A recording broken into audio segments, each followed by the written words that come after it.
Plus belle la vie en avance, ce qui vous attend dans l'épisode 169 du vendredi 13 septembre 2024. Robert tend un piège à Myrtha.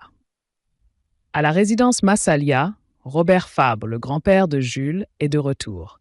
Il informe Myrtha qu'il est venu vérifier le bon fonctionnement du défibrillateur. Myrtha, qui est toujours fâchée contre lui depuis la formation au geste de premier secours, répond que ce n'est pas à lui de le faire. Robert en profite pour lui présenter ses excuses pour lui avoir forcé la main alors qu'elle refusait catégoriquement de participer à la formation. Finalement, Myrtha le pardonne et accepte qu'il jette un œil au défibrillateur. Une fois l'inspection terminée, Robert vient dire au revoir à Myrtha. Mais soudain, il tombe au sol, inconscient. Myrtha s'empresse de prodiguer les gestes de premier secours et Robert déclare « Bravo, Madame Torres, mais pas besoin de bouche à bouche ». Myrtha est vexée qu'on lui ait tendu un piège. Mais de son côté, Robert est fier de lui et dit « Vous avez dépassé votre traumatisme et c'est une super victoire ». Puis, il lui donne en main propre le diplôme de premier secours. Deux ennemis s'embrassent. Au bar-restaurant Le Mistral, Jawad est dérangé par le bruit du mixeur de Killian.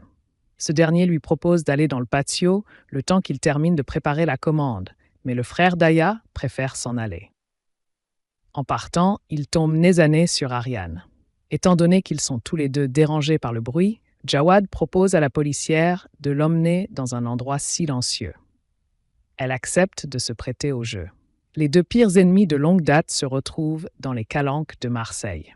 Ariane lui demande comment il a découvert ce coin paisible et Jawad lui répond « Je me suis planqué ici toute une nuit pour échapper à un contrôle de la police. » Puis, contre toute attente, Ariane et Jawad s'embrassent. Après avoir passé un moment intime, Ariane dit à Jawad qu'elle a adoré ce qui s'est passé, mais qu'elle ne peut pas aller plus loin. Jawad lui demande si elle veut partir, et Ariane répond qu'elle n'est pas pressée de rentrer. Ils s'embrassent une nouvelle fois, et plus affinité. Luna trompe les enquêteurs Jennifer, qui pense être enfin débarrassée de l'enquête, retrouve le sourire.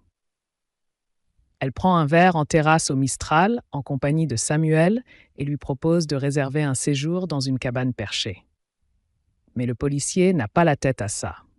Jean-Paul arrive à leur table et demande à Samuel de l'aider à télécharger une pièce jointe.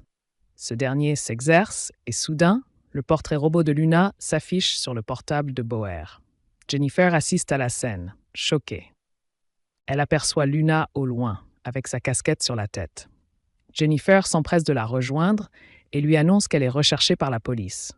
Mais contrairement à la secrétaire médicale, Luna ne semble pas stressée par la situation. Bien au contraire. Elle dit à son amie « Ils veulent attraper Julia, ils vont attraper Julia.